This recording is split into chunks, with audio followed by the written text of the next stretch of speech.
Gigi jouait Turlule. Oui, Turlu. Petit sac de blattes. J'avais fini deuxième de la course, j'avais un pot de myéline. Tout s'annonçait très bien. Et là, je lui dis, il y a une patte qui t'attrape la main. Et donc je me dis vraiment, ah, lâche-moi, saloperie!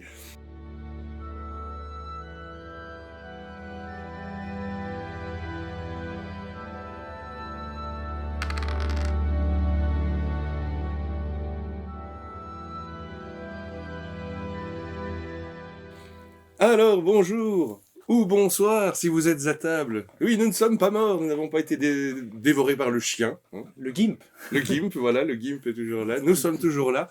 Et nous sommes de retour. Oui, c'était un gentil chien. Et nous sommes de retour pour un nouveau Histoire au coin du Dévent. Ça fait longtemps. Ah ouais, c'est vrai que ça fait longtemps. Pour vous conter nos histoires de jeux de rôle. Je sais pas si c'est la perspective, mais t'as l'air tout petit. Ah bon? Oui, et un nouveau jeu de rôle dont on va parler aujourd'hui. Vous allez dire, c'est bien que j'ai l'air tout petit pour parler du jeu de rôle d'aujourd'hui. Mais oui, Et ce qui d'ailleurs, est d'autant plus ironique avec la bière du jour. c'est que nous avons besoin d'une bière qui nous donne l'impression d'être petit comme des insectes. Exactement. Et donc aujourd'hui, on fait pas dans la qualité, on fait dans la quantité. Puisqu'on a réussi à trouver des fax, les canettes de 1 litre.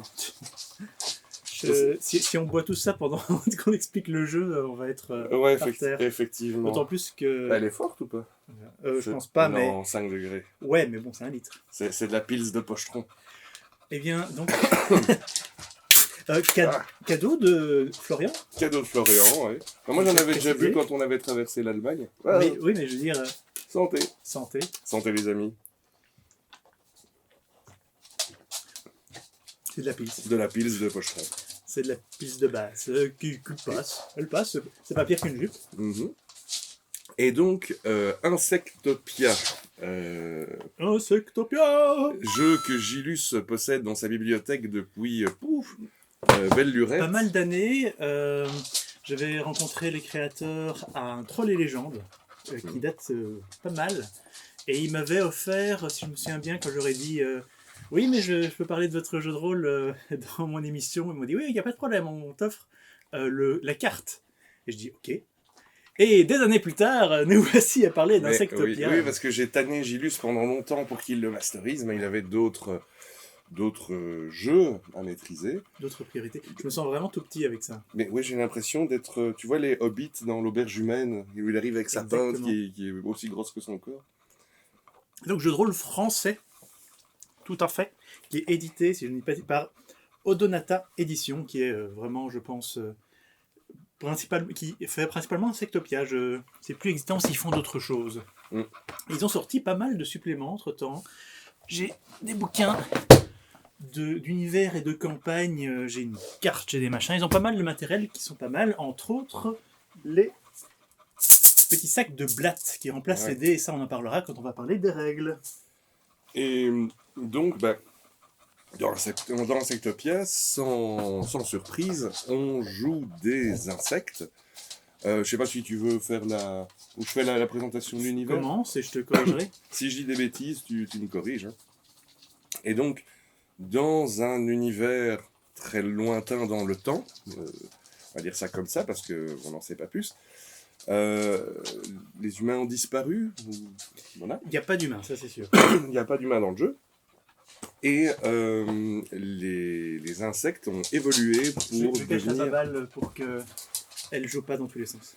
Les insectes ont évolué pour créer des sociétés. Donc il y a différentes races d'insectes qui ont commencé à avoir des idées, à créer des inventions, à se tenir en posture debout. Ce qu'il faut bien comprendre aussi, c'est que certains insectes, eux, sont restés à leur état mental, si je puis dire, d'insectes. D'ailleurs, à noter que les insectes évolués sont appelés les intres. Et donc c'est important de faire la distinction, parce que tu as les insectes qui sont des animaux, et tu as les intres qui sont des insectes évolués. Voilà. Et donc on se retrouve, je sais pas, c'est une espèce de péninsule. C'est difficile de se rendre compte de la taille de la map, puisque nous sommes minuscules. Oui, il y a une taille définie, mais si je me souviens bien, toute la carte est censée avoir en gros la taille de la France. Ah d'accord, voilà. Et donc, rien que la création de personnages est déjà géniale. Même si moi, je savais déjà ce que j'allais jouer, puisque Julius m'avait déjà permis de compulser le bouquin. Et en gros, tu peux jouer une sauterelle, tu peux jouer une Alors, punaise. tu as 20 races différentes. Je Mhm. crois que tu as rarement des jeux de rôle ou dans le bouquin de base. En fait, je pense que c'est le jeu de rôle avec le plus de races que j'ai jamais vu dans le livre de base. Tu as 20 races différentes. J'arrive, je vais me chercher ma vapoteuse, mais Ah, tu peux bravo. continuer. Je me souviens, je vais sûrement en manquer, mais tu as évidemment les races les plus attendues, les termites, les fourmis, tu as les libellules, les menthes religieuses, les scarabées, Tu les... peux même jouer des migales et des trucs qui sont Voilà, gigantesques donc, par rapport aux autres. en fait, tu as 18 races d'intres et tu as deux races d'araignées. Tu as les migales et tu as les araignées épéistes, je sais plus très bien. J'allais dire les tisseuses, mais Ouais, qui sont, voilà, c'est un petit peu, tu as les grosses araignées super bourrines et tu as les araignées tisseuses qui sont un petit peu... Alors, je ne sais pas très dans quelle limite on va un petit peu vous raconter toutes les races. D'ailleurs, c'est une petite remarque que j'ai à faire par rapport à la lecture de bouquins. C'est que la première fois que je l'ai lu, le début du bouquin, après une petite description biologique des intres, le début du bouquin, c'est la description des 20 races jouables. La première fois que j'ai lu le bouquin, j'ai décroché. Parce que j'étais là, oh là là, tous ces trucs, et je comprends rien, parce que eh, chaque race a son propre background, a sa propre mais oui. histoire. La- Et les scarabées ne s'appellent pas les scarabées. Voilà, ça c'est un autre truc. C'est les termes très précis. Mais ce Mhm. que je veux dire, c'est que la deuxième fois que je me suis intéressé à Insectopia, j'ai commencé par lire l'historique de l'univers. Et ça m'a donné un cadre beaucoup plus clair pour après revenir en arrière et lire les races. Je tiens à noter que peut-être que ça aurait dû être prévu dans l'autre sens, du moins de mon point de vue. Euh, et pour donner un peu plus de détails sur cet univers, ce qui est étonnant dans Insectopia, donc qui est un univers un petit peu médiéval fantastique, Oui. il y a un peu de magie, il y a un peu de technologie, Je euh, sais pas. Alors, ça, c'est personnel, mais pour moi, dans mon imaginaire, quand on jouait à Insectopia, j'y mettais une espèce de. Dans ma tête, ça a le look de Dark Crystal. Mais il y a un petit peu de ça, si euh, on veut. ces petits personnages C'est un qui peu sont tous personnel, mais habillés de branches et d'ossements. Dans ma tête, c'était cette allure. C'était l'allure de Dark Crystal que ça j'aime avait. ta façon de penser. Je pense pas que c'est ce qui était prévu de base et ce qui est vraiment présent dans le bouquin. Mais ce serait intéressant d'un peu plus tourner J'imaginais comme tous nos ça, personnages se déplacer comme ça, en parlant comme ça. Tu vois? comme des marionnettes. Euh, donc, ce qui est à noter, c'est que le cœur de l'univers d'Insectopia, c'est une guerre de religion. Mhm. C'est étonnant quand on se dit ce genre de choses parce que il faut savoir qu'à un moment, lors du développement des civilisations, euh, que la plupart des espèces étaient animistes et vénéraient les dieux de la nature, etc.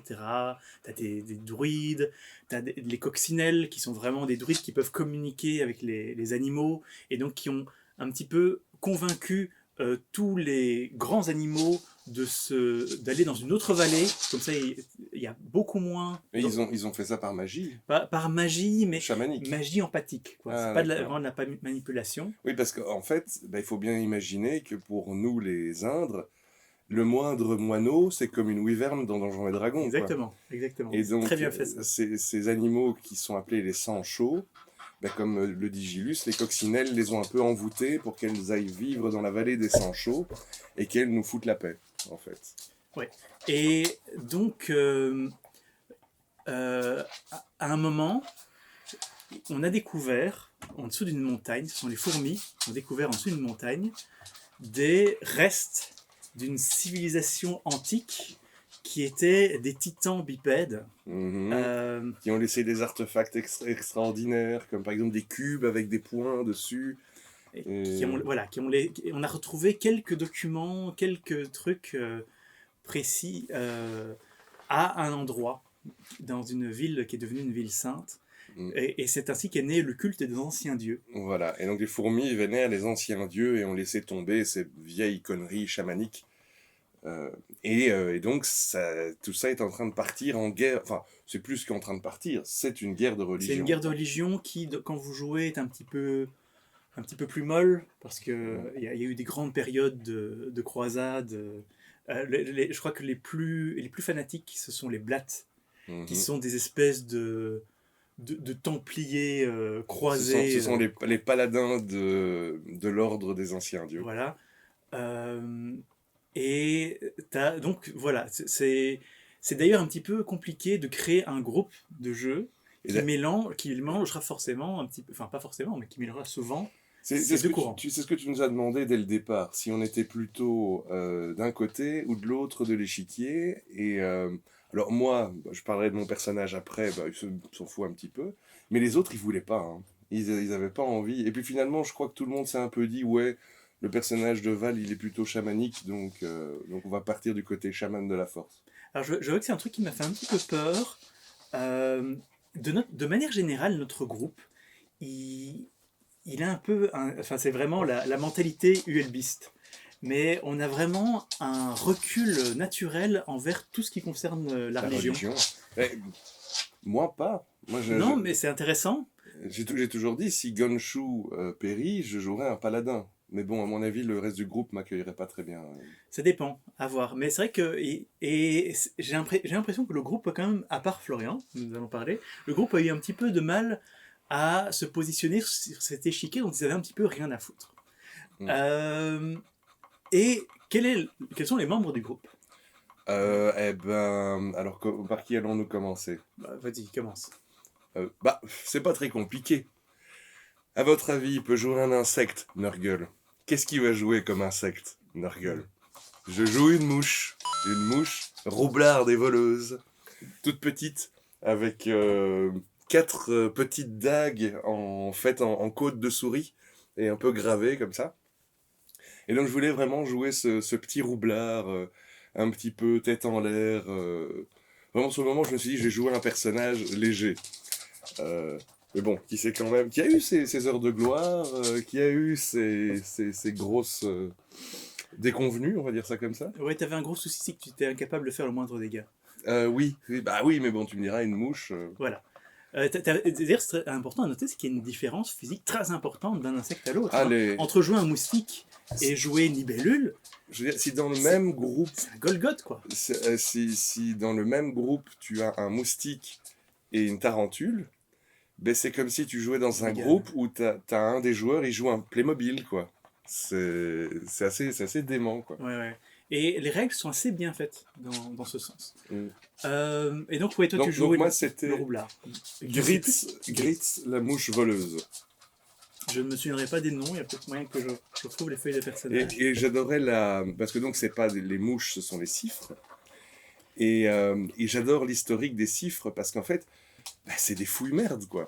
Et donc, c'est un petit peu, de par leur simple race des cifres, c'est un peu une espèce de mafia. C'est la mafia des fouilleurs de merde et qui vont dans les ordures et qui trouvent des trucs, des secrets, et puis qui les revendent aux autres insectes. Les mouches et les moustiques, ils n'ont pas de grande civilisation à eux. Ils vivent reclus dans les bas-fonds des autres villes. Voilà.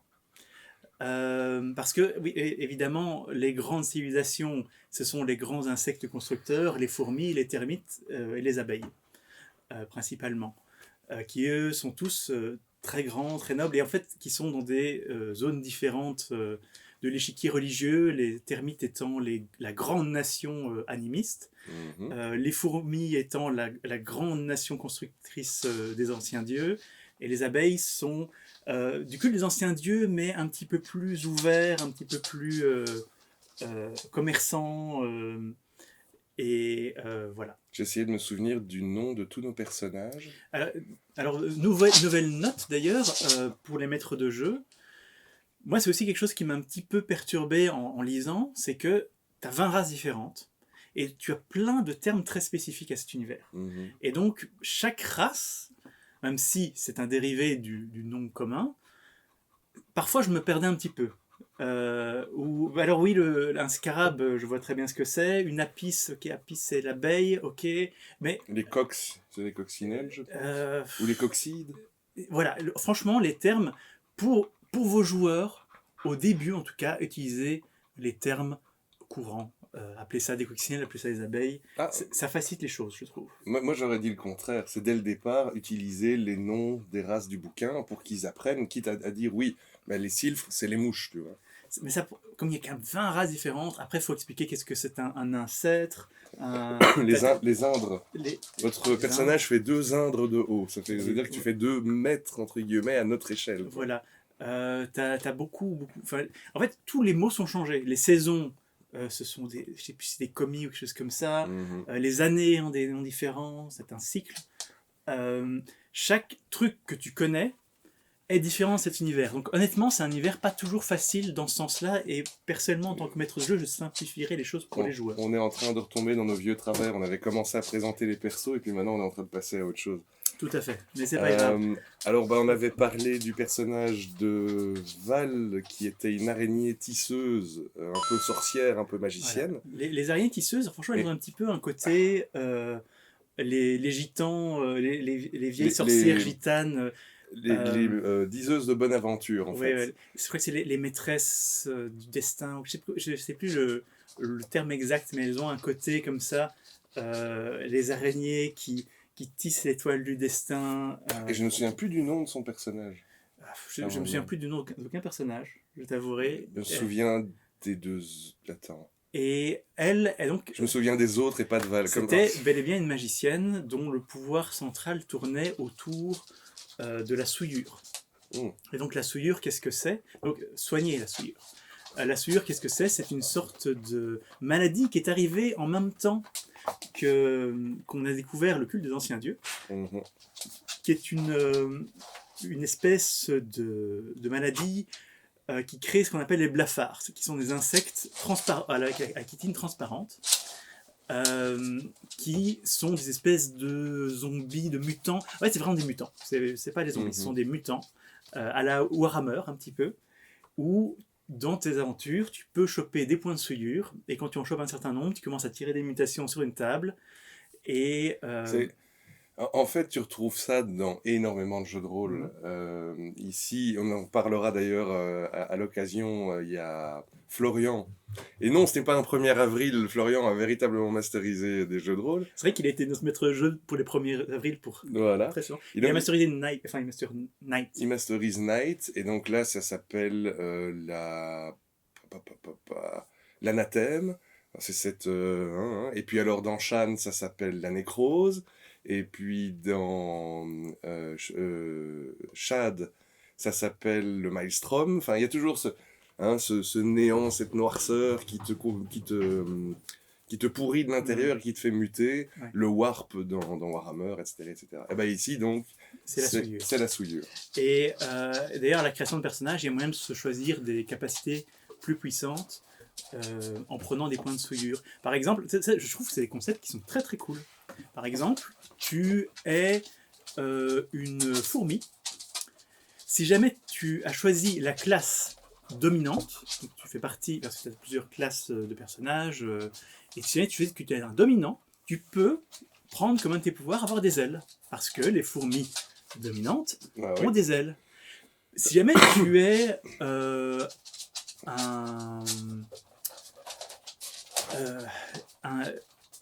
une araignée, voilà, par exemple. Si jamais tu es une migale, normalement tu peux pas avoir des ailes.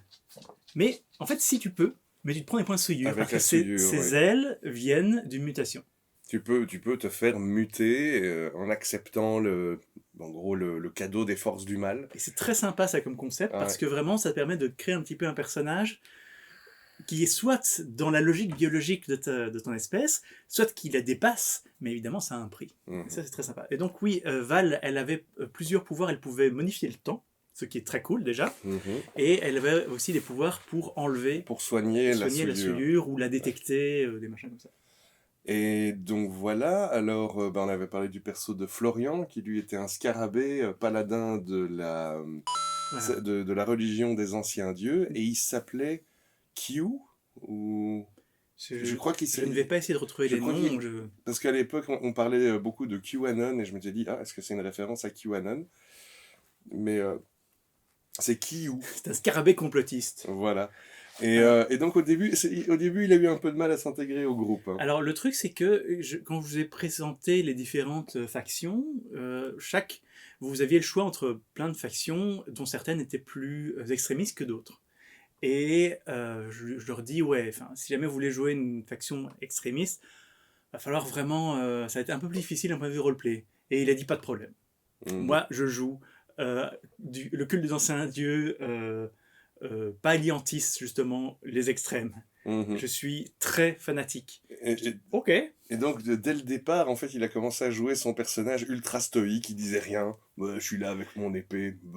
Ouais, au début j'ai eu peur pour l'introduction, pour la construction du groupe parce que à l'introduction de personnage, il ne parlait pas. Ah bah, mais il fait ça parfois, hein, Florian. Il aime bien jouer, se la jouer mystérieux. Et c'est ma petite mouche qui est venue lui faire mais dis donc, vous dites rien, mon pote, qu'est-ce qui se passe? Vous êtes malade? Ça, on va revenir après, oui. Quand on parlera du scénario. Alors, Gigi. Gigi jouait Turlul. Oui, Turlul. Turlul. Ah, on voit le nom dont on se souvient. Hein. Bah oui. Turlul, qui était une libellule dominante, de classe dominante, qui était en fait son métier, c'était reproducteur. Son métier, c'est reproducteur. Donc c'est une espèce de libellule noble. Dont le métier, c'est de partager ses gènes supérieurs avec la jante féminine des libellules. Tout à fait.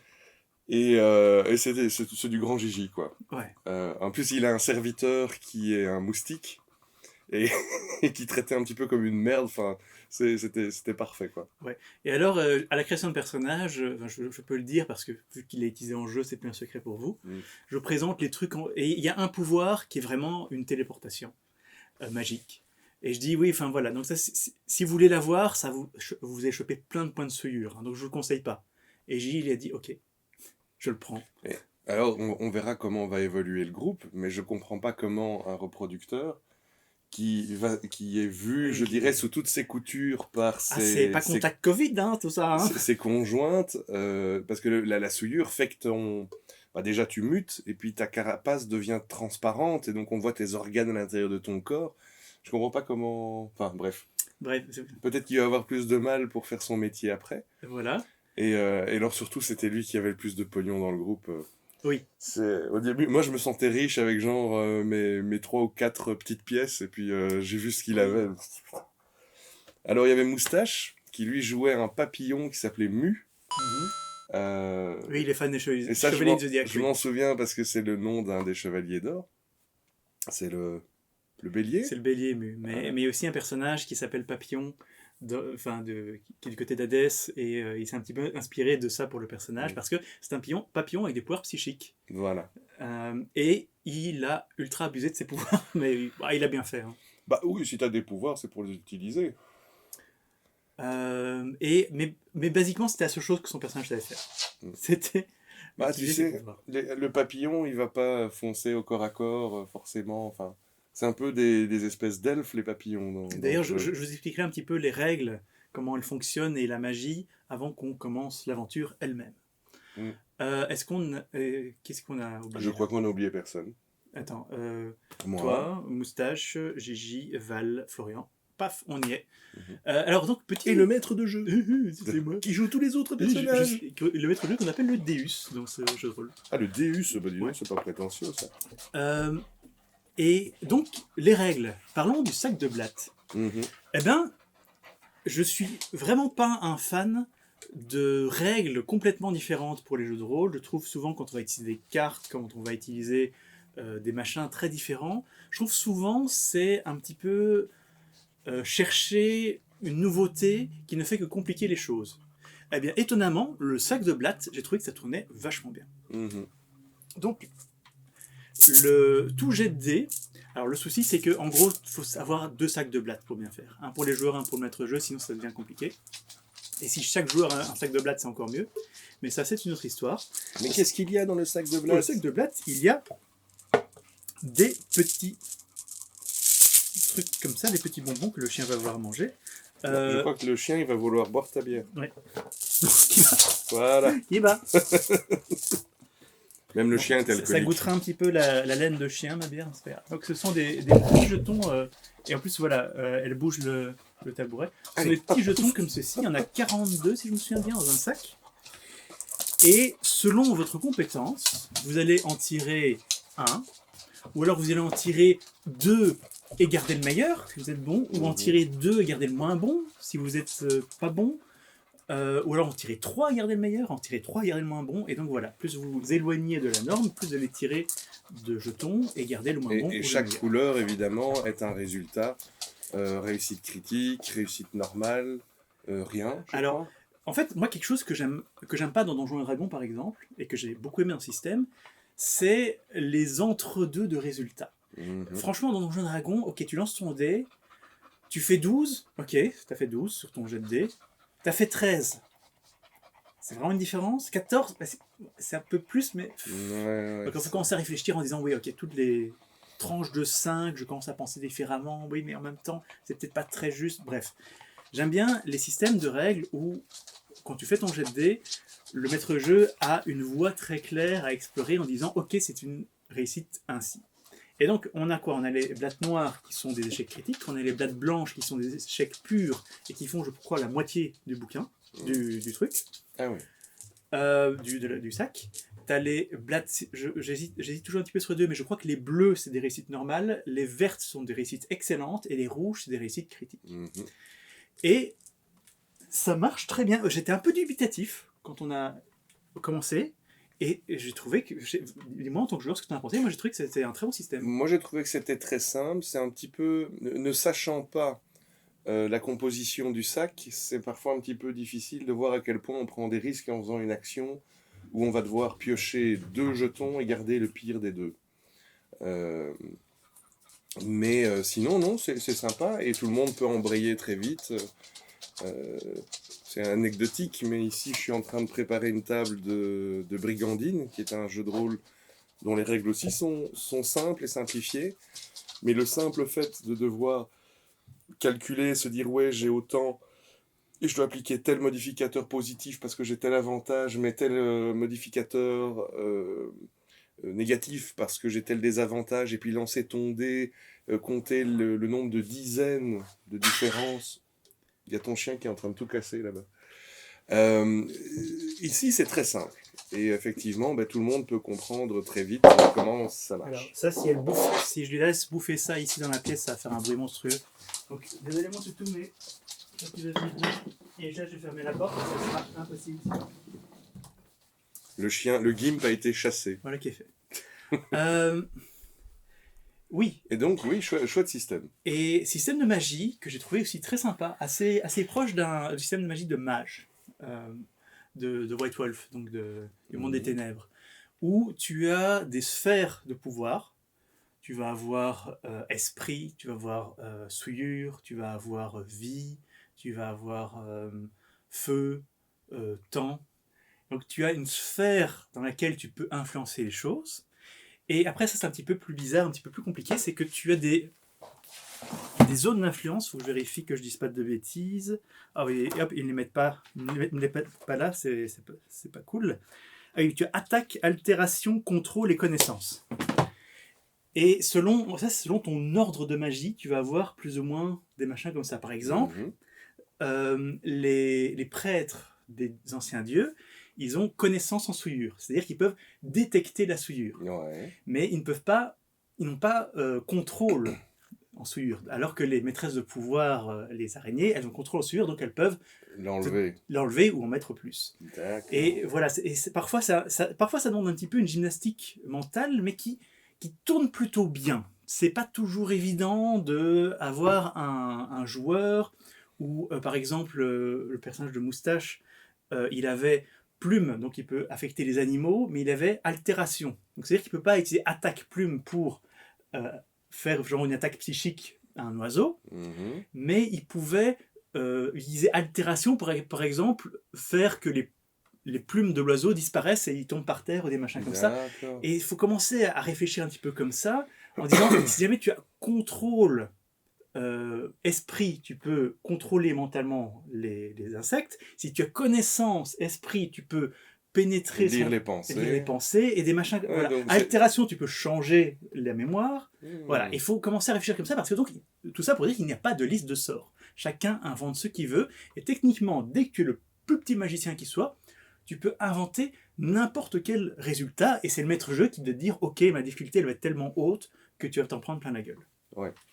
Mais en même temps, oui, tu peux vraiment interpréter les deux termes de magie que tu utilises. Voilà. Donc c'est un système de magie qui demande beaucoup d'interprétation de la part du maître-jeu, qui n'est pas forcément facile pour les maîtres-jeux débutants, parce qu'il faut juste faire attention que les joueurs n'abusent pas de leur pouvoir, Ouais. parce que techniquement ils peuvent l'utiliser tout le temps, et il y a très peu de risques de contre-coup. Et voilà, Mais donc oui, pour les règles.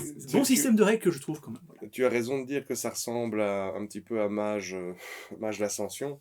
C'est un petit peu le maître de jeu doit pouvoir mettre un holà et Ouais. dire non, là t'abuses, là tu tires trop sur la corde, ton personnage ne peut pas faire ça.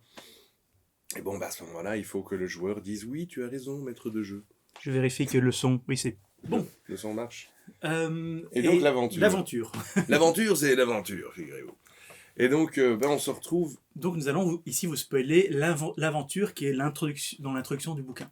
Ah oui. Important oui. à noter. Ce qu'on va raconter là, c'est l'aventure d'introduction dans le livre de base. Et ouais, j'allais dire, c'est pas comme d'habitude où en gros le scénario déraille complètement après la première séance. Ça devient quelque chose qui ne ressemble plus du tout au scénario. Là, il est très linéaire, donc au final. Et donc on se retrouve, tout notre petit groupe qui ne se connaît pas, hein, je pense pas.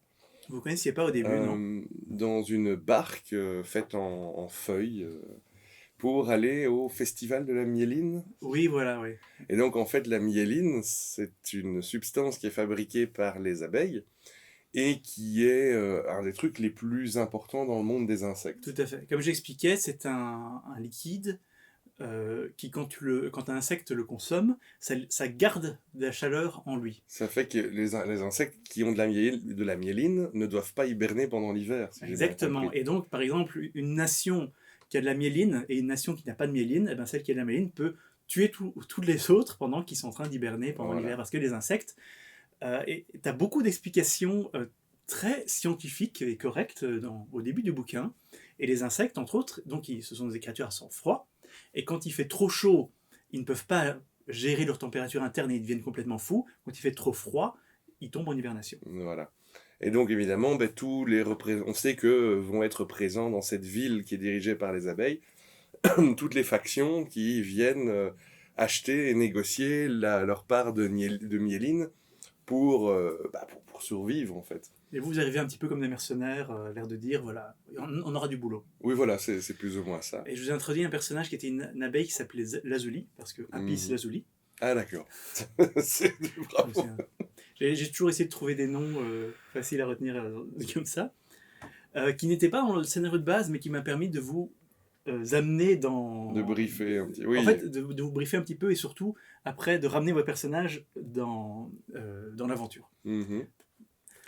Et donc on fait un peu connaissance, mais comme d'habitude, tout le monde se regarde un peu en mode pourquoi est-ce que je serais copain avec lui? Ouais. Le personnage de Florian fait vraiment moi je suis le paladin, j'ai envie d'être copain avec personne. Mais bon, ça va, j'ai réussi un peu à le dérider avec ma petite moumouche qui venait appuyer son coude sur sa grosse épaulière, tu vois, comme un pochetron dans un bar. Et ça, c'est un problème très courant de ce genre de personnage qui est là. Pourquoi est-ce que je suivrais le groupe? Oui, je sais. J'ai jamais compris ça. Il y a pas mal de personnages comme ça, et je veux bien que le maître de jeu doit donner un minimum de motivation, mais le joueur doit à un moment se dire ok, je sens que je dois maintenant les suivre parce que... il a fait ça, mais plus tard. Moi je l'ai... Alors là, je fais une aparté, mais pour le groupe en devenir de Brigandine, je leur ai dit, il y a deux choses que je vous demande, vous les joueurs, de faire par rapport à moi, le maître de jeu, c'est de jouer en groupe, de comprendre que vous êtes une famille et que vous vous faites confiance les uns aux autres, et suivre les fils rouges de mes aventures pour pas que ma campagne elle parte complètement. Alors ça peut paraître un petit peu chiant, mais en fait non. C'est pour le greater good. Tu peux avoir des groupes qui sont un petit peu plus désunis. D'ailleurs, c'est le cas de la plupart des groupes de vampires, par exemple. Ouais. Mais il faut trouver un équilibre. Juste un peu dans Vampire. Il faut trouver un équilibre, par exemple. Il faut trouver un équilibre entre quand même continuer à jouer en groupe et avoir des dissensions et des missions opposées par moment.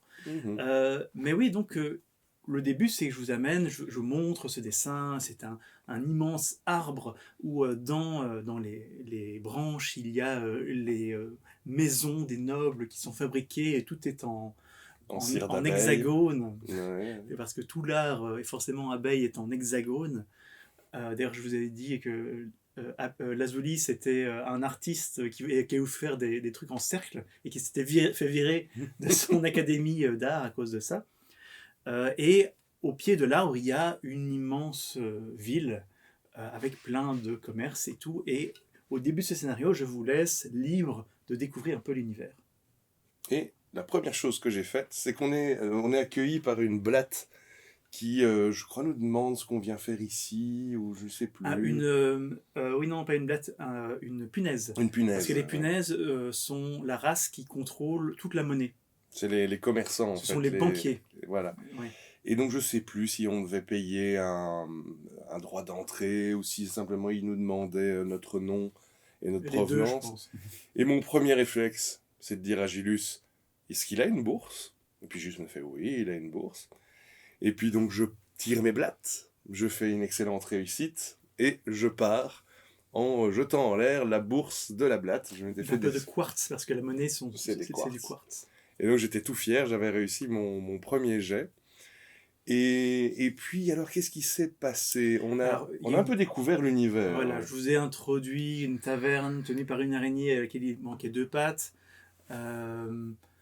Je crois qu'il n'y a pas eu une histoire de drague à cet endroit-là, avec toi, une mouche, ta mouche, je ne sais plus très bien. C'était avec une abeille que j'essayais de draguer. Oui, quelque chose comme... Oui, une abeille, tout à fait. Oui, parce que je me souviens que je t'avais demandé s'il y avait des relations interespèces. Tout à fait. Tout à fait, tous les insectes intelligents peuvent... c'est très débridé, on va dire. Alors en fait, d'une espèce à l'autre, il y a certains qui voient vraiment le sexe comme quelque chose de purement reproducteur, et certains intres qui voient ça de manière pour le plaisir. Libertin. Voilà, donc c'est différent d'une race à l'autre. Et je me souviens que donc on découvrait ce monde, parce que ce monde de jeu est complètement dément, quoi. Et l'échelle de taille change tout. Ah oui. Et le fait que à peu près tout le groupe vole aussi. Et quand je te dis que j'imaginais ça comme du Dark Crystal, à un moment on va au marché, et alors on dit mais qu'est-ce qu'il y a à manger? Et alors tu me dis ouais j'ai des brochettes de viande d'escargot, et puis en plus j'ai des pucerons. Et j'imaginais ma mouche avec qui tient un puceron en dessous de son bras comme ça, qui s'agite comme un porcelet en cuinant. Et non, mais l'univers est vraiment intéressant. Franchement, si vous avez un peu d'imagination, et j'imagine que vous en avez parce que vous faites des jeux de rôle, le concept est génial, quoi. Le concept est vraiment, vraiment chouette. Oui, et donc, j'utilise, en tant que maître de jeu, les pouvoirs de devin de l'araignée pour lui donner une vision. En lui montrant que elle voit des grandes oreilles dorées qui commencent à avoir des veines noires qui les parcourent, et elle voit la silhouette d'une espèce de main à 5 doigts, ce qui est étrange quand même, noire, qui prend tout ça. Et donc je lui donne une vision un petit peu pour dire, voilà, il y a quelque chose qui va se passer, tenez-vous prêts. Et c'est là que le personnage de Florian dit, ok, ça je prends très au sérieux. Oui, voilà. Et maintenant je suis avec eux, nous sommes liés. Parce que bon, il faut défendre, enfin c'est le paladin, quoi, il a enfin trouvé les forces des ténèbres à combattre. Et la première chose, sinon, la première chose sérieuse qui se passe, c'est la course. Il y a eu une course, et donc il y avait alors, on dit une course, mais en fait c'est une course en volant, où il fallait faire un parcours du combattant, et directement on se dit, mais ceux qui n'ont pas d'aile, comment ils font? Et Val, elle voulait participer. Voilà, donc l'araignée voulait participer, qui n'avait pas d'aile, et dans le scénario, ils disent clairement, ouais, ceux qui n'ont pas d'aile, vous oubliez. Elle dit, oui, mais je vais le faire quand même. Je dis, ok, rien ne t'en empêche. Et à la Spider-Man, quoi, en lançant des fils d'araignée pour... Et elle dit, ok, pas de problème. Déjà, elle avait la capacité qu'elle se déplaçait beaucoup plus vite qu'une créature normale, ce qui lui donnait déjà un avantage. Et en plus, elle dit, ok, j'utilise mon pouvoir de temps sur moi-même pour accélérer mon temps. Ok, ça marche.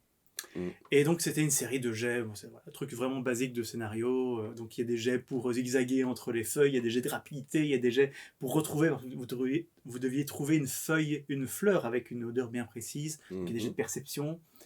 Et si je me souviens bien, le personnage qui était censé être le plus rapide, c'était la libellule, Mhm. mais il foire tous ses Il jets. a Tous foiré ses jets. tous ses jeux. Par contre, toi, Oui. Alors moi, petite mouche, pas particulièrement rapide, je me demande si quand j'ai même pas fait rapide. que des réussites, et avec une réussite critique sur la fin. Voilà. Et en gros, j'ai fini deuxième de la Et course, donc, quoi. évidemment, j'ai les caractéristiques des créatures les plus. Enfin, des coureurs, des voleurs Mm. les plus intéressants. Et tu rates, mais tu arrives deuxième à une fraction près. Ouais. Vraiment à un point de J'étais bon différence. perdant, je serais la patte de l'autre. Oui, et je Qui crois est- qu'il t'a donné, pour finir, Oui, des. oui, j'ai reçu un pot de Un myéline. pion- voilà, je crois que je crois que le prix c'était genre 4 ou 5 ou 6 pots de myéline. Et il t'a dit, voilà, je t'en donne un, bravo, c'était vraiment bien. Mhm. À ce moment-là, moi j'étais tout fier, hein. Mon perso, il réussissait ses jets de pickpocket, il arrivait à draguer les abeilles. J'avais fini deuxième de la course, j'avais un pot de myéline. Tout, tout s'annonçait très bien. Et alors, je vous ai mis en place aussi qu'il y avait les Blattes, qui sont les gros fanatiques du côté des anciens dieux, Qui se fritait avec les et les perce-oreilles. Perce-Oreilles, qui eux sont les gros fanatiques du côté animiste, Mhm. qui montraient des pectoraux chacun, et qui Mhm. étaient là pour acheter de la myéline pour se préparer à la guerre. Exactement. Et l'heure est venue, parce que c'est le truc, de vendre la myéline à tout le monde. C'est le moment d'ouvrir les portes des hangars, de montrer à tout le monde que les abeilles ont bien fait leur travail et qu'il y a de la myéline pour tout le monde. Et puis va s'en suivre la vente aux différentes nations des Indes. Mais, Mais là, l'abeille, la grande prêtresse, je crois, ou l'assistant de la grande prêtresse, commence à bégayer et à dire oui, ça va prendre plus de temps, enfin, il y a un problème avec la myéline. Et là, en gros, toute la foule commence à paniquer en mode comment ça, il n'y a pas de myéline. Parce que là, tout le monde se dit ouais, en gros, on va passer l'hiver sous terre et il n'y a que ceux à qui reste de la myéline qui vont fracasser tous les autres. Enfin, c'est un cataclysme.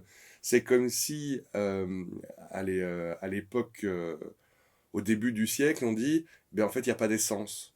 oui, il y Il a n'y de ça, a, y a ouais. pas, y a plus de carburant. C'est ça, ouais. Tout le monde se dit merde, putain, quoi. Il Et n'y a plus de charbon. il n'y a plus de Euh, charbon. Ouais, voilà. et à ce moment-là, vous êtes appelé dans le grand, Chez la grande la grande prêtresse. cathédrale Ouais, de la grande prêtresse des abeilles. des abeilles. Et tu vois, dans le scénario, je dois avouer que je ne comprends pas très bien pourquoi les joueurs sont impliqués là-dedans. Et donc, moi, j'ai utilisé ce personnage de Lazuli qui vous a rencontré au début et qui était Mhm. ami de la grande prêtresse pour dire oui, il y a ce groupe qui sera neutre dans ses échanges par rapport aux Voilà. factions en présence. Et Et donc, évidemment, au-dessus de la grande prêtresse, il y a la reine qui contrôle un petit peu tout le monde avec des phéromones. D'ailleurs, ça c'est un truc intéressant que je trouve, c'est que mhm, les phéromones ont un effet physique dans le jeu. C'est-à-dire quand tu fais un jet de persuasion, en fait, qui est un jet de phéromones dans cet univers, mhm, euh, tu peux littéralement changer la façon de penser de quelqu'un ouais. parce que cet être est pris par les phéromones. Non, moi, ce que j'aimais bien, c'est que par exemple, il n'y a pas de caractéristique perception dans ce jeu. C'est la caractéristique antenne. Toutes les caractéristiques Avec ont t'as antenne, t'as mandibule, tu as aile, Kitine. chitine, et voilà. Et voilà, voilà. Et donc, ben, on commence à enquêter sur cette histoire. Et effectivement, on se rend compte que il y a des splotches, je ne sais pas comment dire ça autrement, de souillure Oui, voilà. On vous dans amène dans les hangars où il y a tous les grands dans les bassins. Enfin, plutôt les silos. les silos. Il y a des grands silos de myéline.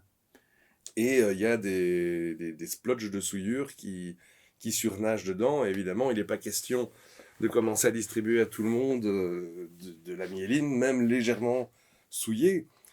C'est-à-dire, Et j'ai bien aimé ce moment où Florian, je raconte qu'il y a des blattes qui sont là, qui se sont dit on s'en fout, on achète. Donc catastrophe en puissance. Hein. Donc on va avoir voilà, des blattes les, avec de la c'est-à-dire myéline que souillée. les paladins vont commencer à prendre de la myéline souillée, c'est pas une bonne idée, quoi. Et il y a le personnage de Florian qui arrive et qui fait non, ce n'est pas divin.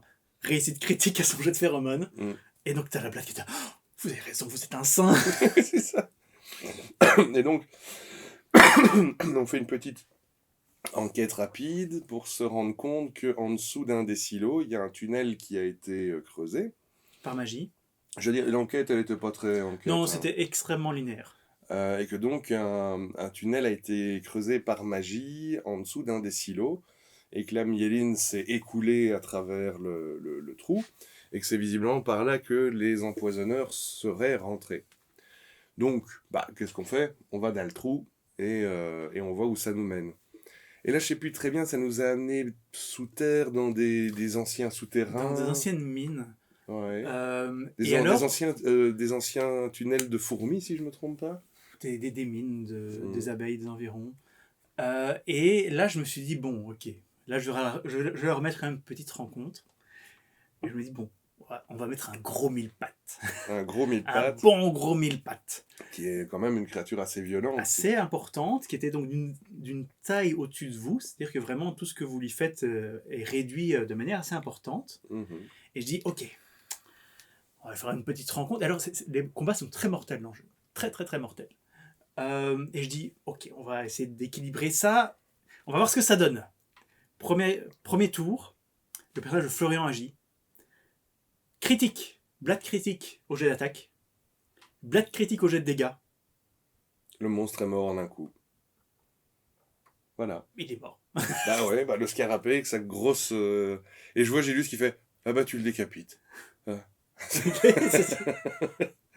Et donc voilà, le gros monstre était out. Et on a continué à crapahuter. En plus en se disant « Oh putain, on est vraiment trop bourrin. » Mais en fait c'est surtout qu'effectivement le gros bourrin du groupe avait fait des échecs, Le personnage des de récits Florian critiques. était très bourrin, vraiment, et il a eu une chance au tirage. C'est le jeu. Vous avez rencontré des petites araignées, il y a eu un petit combat comme ça aussi, mais c'était pas très d'inintérêt. Ouais. Moi, la suite, je me souviens, c'est que tu nous dis, il y a un endroit où ça sent la souillure, Voilà, ça pour pue trouver la un endroit souillure. où il y a un puits. Où il y a un puits. Et toi, tu vas regarder dans le puits. Et le truc, c'est qu'en fait, moi, je faisais l'éclaireur, et je me dis, bon, en tant qu'éclaireur, je vais d'abord aller vérifier ce qu'il y a dans ce puits. Et donc, j'explique, j'arrive, et je me penche au-dessus du puits. Et là, je lui dis, il y a une patte qui t'attrape la main. Ah et donc, je me dis vraiment, ah, lâche-moi, saloperie!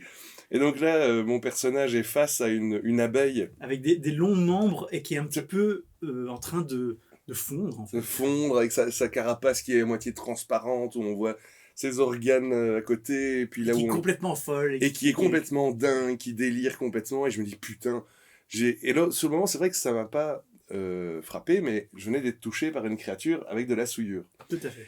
Et donc, je crois qu'on l'a exterminé directement. Alors, on a causé avec elle. Il n'y a pas eu de combat, vraiment. Vous avez causé avec elle, vous avez commencé à extorquer des... Et elle nous a des dit qu'elle réponses. appartenait à un groupe, à et qu'elle la avait été phalange... digitale. La phalange digitale, tout à fait, oui, C'était bien, ça. bien, oui. Elle faisait partie J'ai d'un une bonne groupe- mémoire pour certains trucs. Elle faisait partie d'un groupe de blafards qui s'appelait la phalange digitale. Mhm. Et je suppose... en fait, je n'ai pas lu les autres campagnes, donc je ne sais pas si c'est des personnages qui reviennent après. Mais j'indique en tout cas aux joueurs que l'idée, clairement, c'est de retrouver cette phalange digitale qui a des membres assez précis, avec des noms, avec des capacités. Mhm. Il y a entre autres un blafard qui est un mille pattes. Et les mille pattes, c'est c'est Avatar, le dernier maître de l'air, quoi. Ils peuvent contrôler les éléments, le feu, la terre, etc. Et donc c'est lui qui a creusé le tunnel. Et une fois qu'ils n'ont plus besoin de cette abeille, qui connaissait beaucoup mieux évidemment la société abeille, Mhm. ils s'en sont débarrassés. Et je donne cette information parce que Moustache avait fait une réussite critique pour sonder son esprit. Ouais. Et je dis, voilà, vous n'avez plus aucune information à tirer d'elle. Et il y a toujours ce moment un petit peu gênant, où vous êtes face à un PNJ qui est clairement au-delà de toute rédemption. Et je sais plus ce qu'on a Vous fait. l'avez buté. On l'a buté. Le Ok. film, voilà, ça a Je duré me 2 suis dit, secondes. à mon avis, on a dû se dire, bah ouais, on est là, c'est un tunnel qui donne directement chez les abeilles, on va pas laisser une blafarde complètement dingue, qui en plus va se dire, ah, toutes les abeilles sont là, et qu'elle va aller tout pourrir, donc effectivement. Et c'est Mais- là que je dis à mais Nurgle, là-dessus- fais-moi un petit jet de, je sais plus c'est quoi pour résister à la souillure, c'est métabolisme ou Et moi, je suis pas bon, Quelque chose comme ça. j'ai pas beaucoup en métabolisme. enfin, je sais plus c'était quoi la compétence exacte, mais c'était un truc dans lequel t'étais pas bien bon. Bah oui, et donc là-dessus, je rate mon jet, et Gilles me dit, tu vois que ta main, ta patte, Elle est un peu commence blanche. à devenir un peu blanchâtre, un peu transparente. Et donc je l'ai mise dans ma poche, et je me suis dit, je vais nier l'affaire. Bon, même si tout le monde autour de la table le savait.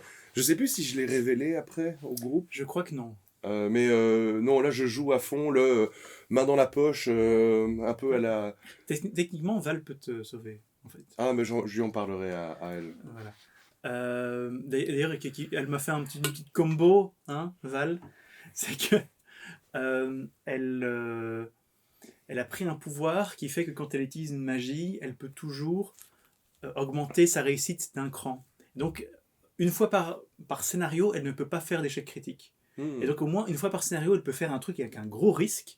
Et même si elle tire une blatte noire, elle dit « Ok, non, je la transforme en blanche. » Et donc, c'est juste un échec. Point. Ah ouais. Parce qu'un échec critique, quand tu essaies d'enlever la souillure, c'est très mauvais. Et donc, là-dessus, je sais plus à quelle occasion... Alors, l'abeille vous a appris que les... Ah oui, on voulait savoir comment ils étaient arrivés jusque-là. Les blafards sont arrivés par là, par un bateau pirate, en fait, une espèce de nef volante pirate, qui venait d'une autre cité, qui s'appelait, je ne sais plus comment, une autre cité, un petit peu une espèce de ville des voleurs, qui était dans une forêt de brouillard. Et vous apprenez qu'il y a ces pirates qui viennent faire du commerce illégal dans la ville et que vous deviez les embrigader pour vous amener vers le chef du truc qui est une énorme punaise. Une énorme punaise. Et donc déjà, moi je me souviens que c'était l'histoire, on doit prendre le bateau volant pour aller jusque là-bas, et c'est des pirates guêpes qui nous regardent tous d'un sale œil, et puis... Et les guêpes, elles rigolent pas, c'est des Amazones. Ah ben voilà, et puis, et ça va nous coûter cher, et on veut pas dépenser tout notre pognon.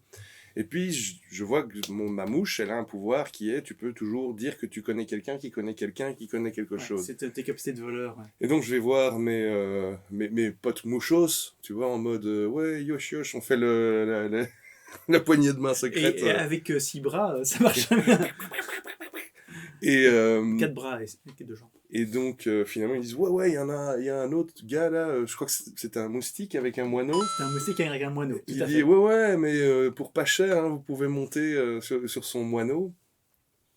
Et je sais plus quel a été le problème, il y a quelqu'un qui a failli se faire bouffer par le moineau. Alors oui, il y a un moment où t'as le moustique qui fait, mais il n'y a pas de problème, je contrôle très bien. Et là, t'as le moineau qui commence à attraper le moustique. Et je sais plus si...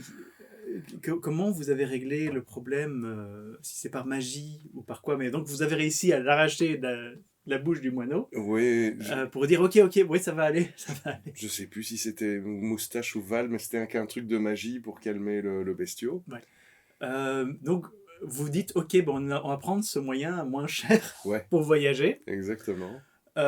Et ça se passe bien. Oui, le voyage s'est bien passé. Et donc on se retrouve dans cette ville, là vraiment clairement une ville de voleurs, une ville mal famée, et on est reçu par l'espèce de chambellan du seigneur de la pègre locale. Et je me dis, ah tiens, ça me rappelle quelque chose. Et je dis à Gilus, il a une bourse? Il fait, oui. Et là je me dis, je vais lui voler sa bourse. Ouais, c'est juste. Et je loupe complètement mon jet. Et alors sur le moment je fais, oh désolé, je voulais pas. Et tu joues ton personnage en mode, vous inquiétez pas, c'est la ville des voleurs, on sait très bien que ça se passe comme ça ici, mais tout a un prix. Les guêpes, montrez-lui ce qui va se passer. Et je me suis fait défoncer la gueule. Défoncer, ouais. Mais défoncer la gueule par deux guêpes qui m'ont tabassé. Et je me souviens que ma réaction, c'était d'arriver et de dire, ils m'ont cassé la trompe. et là, effectivement, j'avais perdu plein de points de vie, je m'étais fait tabasser. Donc j'y réfléchirai 2 fois la prochaine fois. Et donc, il vous amène devant le grand, je me souviens plus de son nom, mais le grand chef, le baron de la mafia locale. Le Jabba. Et je ne suis pas cassé la tête. C'était la rencontre avec Jabba. C'était du Star Wars. J'ai mis la musique de la cantina. Non, c'est pas la cantina. C'est donc, le palais de Jabba. Du palais de Jabba. Ouais. Et je raconte, voilà, il y a une espèce de punaise qui est sur un lit où son abdomen est tellement enflé que il y a sa chitine qui est ouverte, qui s'est écartée comme ça. Et il a plein de traces de souillure et il est bien dégueulasse. Ah non, enfin, oui, en fait, oui, le personnage de Val a remarqué quelques traces de souillure qui essayaient d'être cachées, mais c'était pas très évident. Et donc voilà, et alors c'était une espèce de partouze permanente d'insectes où il lâchait des phéromones qui font office de drogue. Tout à fait. Et je vous explique que Là, des mercenaires, guêpes et autres, il y en a plein. Donc si jamais vous cherchez le combat, ça va vous tomber sur la gueule. Et voilà. Et je pense que Gigi qui jouait Turlul, il était tout fou. Ouais. À cet endroit-là, il disait oh, pouvoir baiser. Et il y a le personnage de Val qui négocie en disant ah ben, si vous me donnez les informations, moi je peux utiliser mon pouvoir pour vous faire disparaître votre souillure. Et donc il vous dit pas de problème. Alors vous l'araignée, vous restez là à côté de moi. Les Oui. autres, descendez au niveau inférieur, nous allons négocier. Et on y a été, mais en freinant des cas de fer. On sentait bien Vous que l'avez c'était vu venir, voilà. on savait que ça, c'était un c'est piège. le problème des groupes expérimentés, c'est qu'ils l'ont vu venir à 3 km. Et donc, en gros, bah, c'est le rancor. Hein, Vous vous retrouvez. On est dans une pièce. Tout ça, c'est beaucoup de choses très différentes du scénario de base Ah. que j'ai échangé. Et donc, on se retrouve dans une pièce qui est en dessous de la salle principale. Ils enlèvent un tapis et on se rend compte que le plafond, c'est une grille et que tout le monde est en train de nous observer, qu'il y a déjà des paris qui sont en train d'être faits. Et là, vous entendez Ribbit. Voilà. Et donc, on nous met en présence d'un crapaud. Ah et là, en gros, il y a eu tout un combat qui a quand même duré... Enfin, oui, non, parce que dès que le combat a commencé, là, il y a Gigi qui a dit « Ah, Gélius, je vais faire quelque chose. Ouais. » Et ça s'est terminé là. Il y a eu pas mal de rencontres avec le crapaud où vous n'avez vraiment pas réussi à le blesser du tout. Moi, j'arrêtais pas. J'ai essayé, j'ai chargé, et puis ce truc avait une peau tellement épaisse, une mouche avec des petites aiguilles sur un crapaud. Et même le personnage de Florian, il avait du mal. Mm-hmm. Et c'est vrai qu'il y a le personnage de Gigi qui a dit « Ok, là, je me téléporte dans le dos de la grosse punaise. De la grosse punaise. » Et il me dit, ok, maintenant je le téléporte dans la bouche du crapaud. Mm-hmm. Et je dis, non, tu peux téléporter les choses avec toi. Et si tu vas dans la bouche du crapaud, tu es avec aussi dans la bouche du crapaud. Mm-hmm. Là, il a commencé à avoir une négociation, le genre de choses que les maîtres jeux n'aiment pas. Ouais. Et je dis, oui, enfin, il n'y a pas de problème.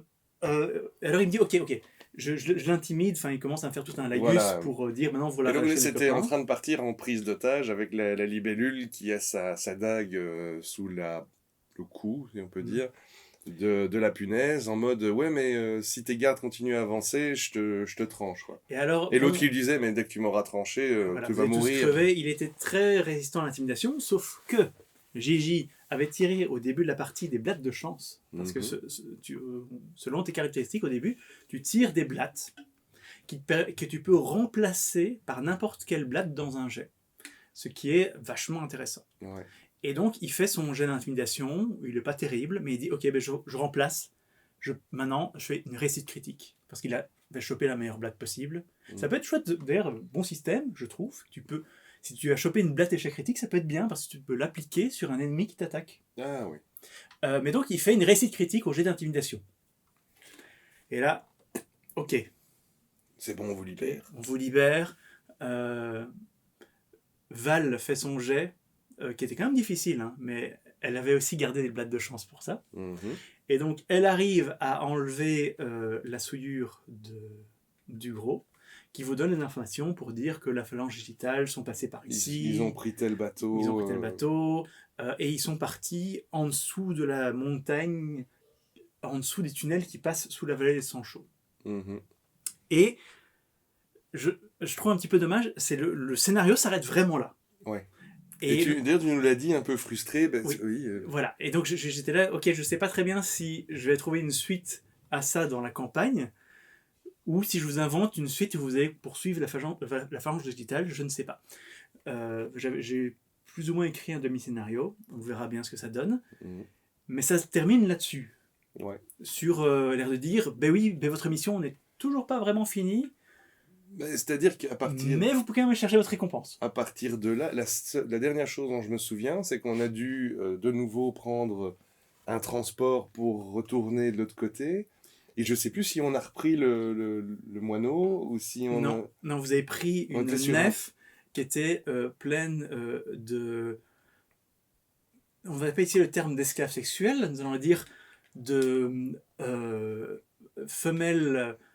pas très consentantes. Oui, voilà. oui. C'était assez glauque. C'est des pirates. Ce sont des gens qui littéralement vendent des esclaves sexuels et des esclaves en tout genre.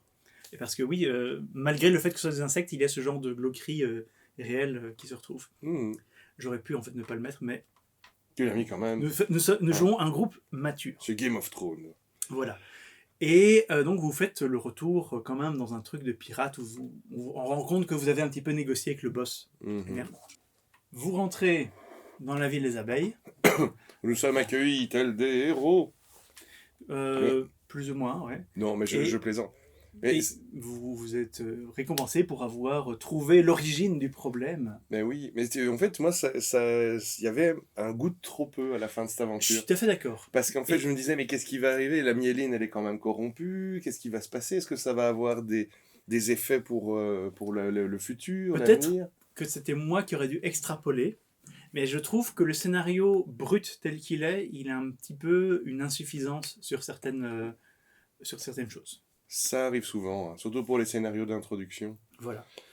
Mais donc, et voilà, on s'est arrêté là.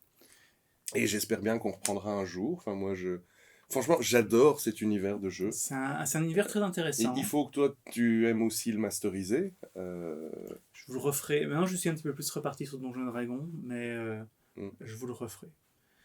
Un de ces jours, dans 3-4 ans. J'ai toujours les persos et tout. Et nous allons prochainement vous parler d'un autre one-shot qu'on a fait, qui était Shadows and Dragons. Ah, oui, oui, oui. Dont j'étais assez content. Parce que voilà, Insectopia, c'est fini. Conclusion, franchement, bon jeu de rôle. Ah oui, oui, oui. Je suis pas complètement convaincu par le scénario d'introduction, mais c'est pas bien grave. Mais bon système, bon univers, très sympa. Ah vraiment, moi c'est ce que j'aime bien, au moins en tant que joueur, parce que je dois l'avouer, j'ai des goûts tout à fait différents en tant que maître de jeu. Pour ce qui est de masteriser et pour ce qui est de jouer, j'ai des goûts très très différents. Mais en tant que joueur, Insectopia, moi j'adore. C'est vraiment, c'est super dépaysant, c'est super exotique. Et donc voilà, donc je n'ai que des bonnes choses à dire sur ce jeu. Et les scénarios d'introduction, bah, ça c'est tough. Ça c'est tough complètement, et ce n'est jamais que le scénario d'introduction. Après, vous pouvez trouver 30 000 trucs. L'univers est étonnamment fouillé par rapport à son concept de base. T'as plein de trucs, t'as des nations entières qui sont décrites dans le détail. C'est assez impressionnant, franchement, le livre. Et donc, je vous conseille d'aller sur le site de Odonata. Je le mettrai dans la description de la vidéo. Où vous pouvez acheter les bouquins. Vous devez absolument acheter des sacs de blattes. Et vous pouvez les fabriquer vous-même. Hein. Si vous jouez sur des plateformes internet, vous pouvez faire des sacs de blattes. La façon dont je l'ai fait est un petit peu bancale. Il y aurait peut-être moyen de faire trouver mieux. Mais donc sur Foundry, j'avais créé des listes à tirer aléatoirement, qui étaient en fait les blattes. Et ça a marché, mais c'était pas génial, parce qu'il fallait à chaque fois le faire un reset. Oui, c'est peut-être ma méthode qui était pas bonne, mais... De toute façon, il faut jouer en présentiel. C'est typiquement le genre de système de règles qui est tellement mieux autour d'une table. Il n'y a aucun doute. Et donc très sympa, je vous le conseille. Insectopia, gens sympas aussi. Et voilà, donc la prochaine... Oui, Shadows and Dragons, c'est quoi? C'est Shadowrun. Make le système de Donjons et Dragons. Ce mec-là, il a des idées parfois très étranges. Mais je suis épaté à quel point ça a bien tourné. Ah ouais. C'est assez génial, je dois dire. Parce que Shadowrun, moi je me disais, c'est un truc, on n'y jouera jamais. Parce que le système de règles, il est trop tarabiscoté, il est trop zarbi, et là, ça a bien tourné. Si vous me suivez sur les réseaux sociaux, j'en ai pas mal parlé. Et franchement, ouais, ça tourne pas mal du tout. Et c'est une des meilleures parties de Shadowrun où j'ai pas eu à me prendre la tête sur les règles complètement compliquées. Et d'ailleurs, tout ça me fait dire, mon cher Gilus, que nous avons encore quelques bonnes histoires au coin du D20 à raconter. Ouais. Qu'on va essayer de revenir un peu plus tôt et moins vous faire poireauter. Peut-être, mais c'est parfois un peu compliqué. C'est un peu compliqué. Et peut-être que d'ici fin octobre, il y aura quelques actual play. Ah oui, ce serait bien. Ça. Je suis en train de travailler là-dessus avec quelques youtubeurs assez connus et youtubeuses assez connues. C'est bon, tu as terminé? Là-dessus, on va vous dire à la prochaine. Et échec ou réussite, ce qui compte, c'est de jouer.